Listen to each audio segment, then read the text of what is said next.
Hello guys, welcome to another session of Willow Voice. मेरा नाम है निखिल और मेरे साथ है मेरे को होस्ट अनुपम। हेलो अनुपम। हाँ निखिल। ओके। सो गाइस, आज हम बात करेंगे कुछ जो भी न्यूज़ आ रही है। सो इंडिया का मैच हुआ है ऑस्ट्रेलिया में, PM11। कल का मैच जो है वॉश आउट हो गया था। जैसा कि हमने आपको कल के सेशन में बताया था कि आज इंडिया 50-50 ओवर साइड मैच खेलेगी। वो मैच इंडिया जीत गई है। और इंडिया के वो तो इनकॉन्सिक्वेंशियल तक है, लेकिन सारे बैट्समैन को प्रैक्टिस दी गई है। और उसमें आई थिंक सबने अच्छी बैटिंग करी। बस रोहित शर्मा, सरफराज खान, ये लोग जल्दी आउट हो गए। अनुपम, इस बारे में आप क्या कहना चाहेंगे? और अच्छा आई थिंक अच्छा ये मैच पिंक था। बॉल टेस्ट भी था। मतलब ये पिंक टेस्ट बॉल था। पिंक बॉल प्रैक्टिस मैच था क्योंकि कल धुल गया था, तो आज उन्होंने 50 ओवर्स ईच वाला गेम खेला था राइट। प्राइम मिनिस्टर के बाद। तो गेम बढ़िया था, बॉलर्स ने अच्छा किया शुरू में। राइट। लास्ट में हालांकि लास्ट विकेट पार्टनरशिप उनकी ज्यादा हो गई थी, इतनी होनी नहीं चाहिए थी, उनको आउट कर देना चाहिए था 200 के अंदर। But right. I think they did up with 241। Right. Batting में सबको मौका मिला, सबने अच्छा किया। रोहित शर्मा लुक्ड रस्टी, और इंटरेस्टिंग ये था कि ओपनिंग करने के केएल राहुल। राहुल ये यशस्वी जायसवाल आए थे। क्या यही लग रहा है हमारी बैटिंग टीम का जो फाइनल लाइनअप है, कि राहुल ओपन करें और अब रोहित नीचे ही खेलें? क्योंकि टी हो ट्वेंटी सकता से है, तो मतलब वैसे भी रिटायर हो गए। हाँ ऐसा लग रहा है कि रोहित जो अभी कॉम्बिनेशन है उसको डिस्टर्ब नहीं करना चाह रहे हैं। क्योंकि अभी जो उन्होंने लास्ट परफॉर्म किया और आज भी जो शुरुआत मिली थी PM11 के अगेंस्ट अच्छी मिली थी। लेकिन रोहित का खुद का फॉर्म काफी कंसर्न वाला है। अगर वो नीचे भी आए तो उन्होंने जो भी शॉट्स खेले वो बहुत कॉन्फिडेंस में नहीं नजर आ रहे थे। और बहुत ही इनएक्सपीरियंस बॉलिंग लाइनअप थी इनकी PM11 राइट। की। तो शुभमन गिल का एक अच्छा था, उनका अच्छा आउटिंग रहा। 50 समथिंग नॉट आउट थे, वो 50 नॉट आउट। तो लय में भी दिख रहे थे, and Australian bounce and pace के लिए काफी कंफर्टेबल लग रहे थे। तो आई थिंक शुभमन, मुझे ऐसा लग रहा है कि he will come back for sure at number 3 ठीक है। आज के गेम सो में। आई थिंक जो मुझे दूसरी बात लग रही है कि रोहित शर्मा, हम लोग डिस्कशन पहले भी किया है कि आई थिंक वो, उन्होंने जो अपनी गेम में जो अपने गेम में जो उन्होंने चेंजेस किए वनडे और T20 के लिए, उसके लिए फिजिकल चेंजेस के साथ साथ उन्होंने जो अपनी मेंटेलिटी में चेंजेस किए, वो T20 से रिटायर होने के बाद भी वो दोबारा उस टेस्ट फॉर्मेट में आ नहीं पा रहे हैं अपने दिमाग के साथ, जो कि एक बहुत बड़ी प्रॉब्लम है। आपका इंटेंट, मतलब आप चाह, आपके स्ट्रोक्स, आपके सब कुछ उसी तरह से हो जाते हैं जिस तरह से आप प्रैक्टिस करते हैं। और शायद अब वो T20 में रिटायर हो गए हैं, तो उनको ये कोशिश करनी चाहिए कि वो टेस्ट, अगर अपना क्रिकेटिंग करियर बढ़ाना चाह रहे हैं तो टेस्ट के तौर पर एक टेस्ट बैट्समैन की तरह ही सोचें। उसी तरह बिल्कुल उनको आगे बेनिफिट होगा। बिल्कुल, आई थिंक वो मेंटल स्विच करना बहुत जरूरी है, वरना क्या राइट। होता है कि आप एक माइंडसेट में रहते हो कि आपको एक अच्छा शुरुआत देना है, तेज शुरुआत देना है। तो जब आपके माइंड में ये रहता है तो आप कुछ ऐसे शॉट्स खेलते हो जो कि आपको नहीं खेलना चाहिए टेस्ट में। Right. Test is all about discipline and concentration, फिर आपकी राइट। बॉडी की मसल मेमोरी वैसी हो जाती है, जब भी वहां बॉल पड़ेगी आपका बैट अपने आप चलेगा। और वनडे में और T20 में बॉल अक्सर हिलती कम है, सीधी आती है। पर टेस्ट में एक बार अगर चौका लग भी गया तो बॉलर T20 में अगली बॉल वहां नहीं भेज फेंकता, वो डिफेंसिव हो जाता है। पर टेस्ट में तो बॉलर 5 बॉलें वहीं फेंकेगा, आप 4 चौके लगा दोगे, 5 पे आउट हो जाओगे। और वो यही बिल्कुल चाहते हैं। तो टेस्ट में अगर आपने बिल्कुल। 20 बॉल में 40 रन 35 रन कर भी दिए तो किसी को फर्क नहीं पड़ता भाई। टेस्ट में इसका कोई मतलब भी नहीं है, मतलब वो 25 30 40, बल्कि ऐसा माना जाता है कि आपने अच्छा स्टार्ट करके आपने अपना विकेट थ्रो कर दिया, तो वो तो राइट। एक तरीके का मतलब उसके लिए तो फटकार मिलती है प्लेयर्स को राइट। जूनियर लेवल पे, कि आप सेट होकर के आप कैसे विकेट थ्रो कर सकते हो। Right. I think Rohit Sharma को, जैसा आपने कहा कि मेंटेलिटी में चेंज करना जरूरी है। अगर आप देखेंगे यशस्वी जायसवाल ने भी पहले टेस्ट में ऑन द राइज खेला था फर्स्ट राइट। इनिंग्स में, जो कि नहीं करना है। जब तक आप वो मेंटेलिटी से बाहर नहीं आएंगे तो आप हर बॉल पे शॉट मारने का सोचेंगे। राइट। और जो पिचेस हैं ऑस्ट्रेलिया की, वो एक बॉल की बात है जो थोड़ा पेस या बाउंस होगा जिसमें स्विंग होगा, and you will make a mistake, right. तो एक ऑब्जर्वेशन जो मैं देख रहा था यशस्वी जायसवाल की बैटिंग में, हालांकि उन्होंने फर्स्ट इनिंग में कम ही रन बनाए थे, लेकिन एक जो टेक्निक में उनका फॉल्ट ये था कि जो फ्रंट फुट है वो हील्स पे खेल रहे थे, उनका हम्म। पूरा फ्रंट प्लांट नहीं हो रहा था आगे। हम्म। तो जब आप हील्स में हैं तो आप ऑन द मोशन खेल रहे हैं, राइट। तो उसमें ऑन द, जब आप कहते हैं ना कि आप एक लय में हैं और आप बॉल को वो मतलब हील को बॉल तक पहुंचा नहीं रहे हैं, फ्रंट फुट को प्लांट नहीं कर रहे हैं, तो आप ऑन द राइज एक फॉल शॉट आ सकता है।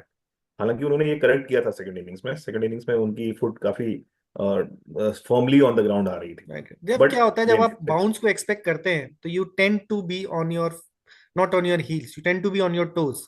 तो उसमें क्या होता राइट। है कि क्योंकि आप ये चाहते हैं कि आप राइजिंग बॉल को उसके ऊपर जाके खेलें, तो आप अपने टोज में रहते हैं। और यही आपको जो कहते हैं कि फास्ट बॉलर आपको पीछे धकेल रहे हैं, वो एक्चुअली में आपको टोज पे ला रहे होते हैं। तो आप चाहते हैं मूव जब पैसे पैर जल्दी मूव करें, जल्दी लाइन में आए, तो आप अपने हील्स को प्लांट नहीं करना चाहते। और यही अपनी फॉली भी होती है, दोनों तरह की बातें ही हैं। बट आपने सही ये गौर किया कि उन्होंने उसके बाद अपनी इनिंग, अपने जो बैटिंग स्टाइल है उसमें थोड़ा सा उन्होंने करा, और उसका उन्हें बेनिफिट भी मिला। Test is all about this only, कैसे आप कंडीशन के साथ अपने आप को अलाइन करते हैं। और इसी तरह देखेंगे हम इंग्लैंड का और न्यूजीलैंड का जो मैच हुआ है, उसकी क्या न्यूज़ है वहां से। इंग्लैंड काफी कंफर्टेबली टेस्ट जीत गई है। हालांकि न्यूजीलैंड ने फर्स्ट इनिंग्स में 350 के आसपास रन किए थे, बट इंग्लैंड ने अच्छा रिस्पांस दिया, and they made almost like 450 के आसपास का उनका वो था।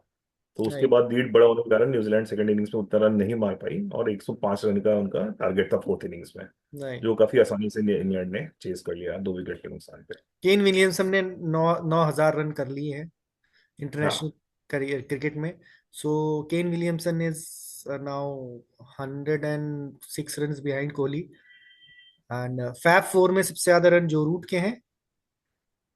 उसके बाद आई थिंक कोहली के हैं। Steve Smith. हाँ, स्टीव उसके स्मिथ है बाद मेरे स्टीव ख्याल। स्मिथ में, ये राइट, उसके बाद स्टीव स्मिथ के हैं, फिर कोहली के हैं, एंड फिर केन Williamson is just behind. Right. दोस्तों, अब हम बात करेंगे एक ऐसे क्रिकेटर की जिसने शुरुआत में बहुत ही प्रॉमिस किया, अंडर 19 क्रिकेट टीम में खेला। He was a very promising chap, and आजकल बहुत उनकी बात हो रही है। तो हम जानना चाहेंगे अनुपम से कैसी रही उनकी क्रिकेट जर्नी, और अभी भी क्या वो वापस आ सकते हैं। Anupam, how old is Prithvi Shaw? Prithvi अभी 25 साल के ही हैं, तो I think age is on his side. बाकी वी ऑल नो कि जो उनके साथ लास्ट 2 3 4 सालों में घटा है, डिसिप्लिन का इशू रहा है, और इस बार तो वो अनसोल्ड भी रहे हैं आईपीएल में। राइट। हर हर प्लेयर ने उनको बैक किया है। प्रवीण आमरे का भी अब आप स्टेटमेंट सुनेंगे, जो उनके करियर को काफी पहले से देख रहे हैं। राइट। तो प्रवीण आमरे सेड कि दिल्ली ने उनको बहुत मौके दिए, एंड दे ऑलवेज एक्सपेक्टेड कि Prithvi will come back. But right. कहीं ना कहीं डिसिप्लिन अनुशासन वाली बात होती है, वो वहाँ लैक करते हैं। वो राइट। शुरू में ठीक करते हैं, लेकिन फिर थोड़ा सा जैसे ही गेम आगे बढ़ता है, कुछ अच्छा होता है, फिर he is back to square one. Right. तो टैलेंट होना अपनी जगह एक बात है, बट टैलेंट को सही जगह यूज करके और डिसिप्लिन वे में यूज करना दूसरी बात है। We all know what happened with Vinod Kambli, right?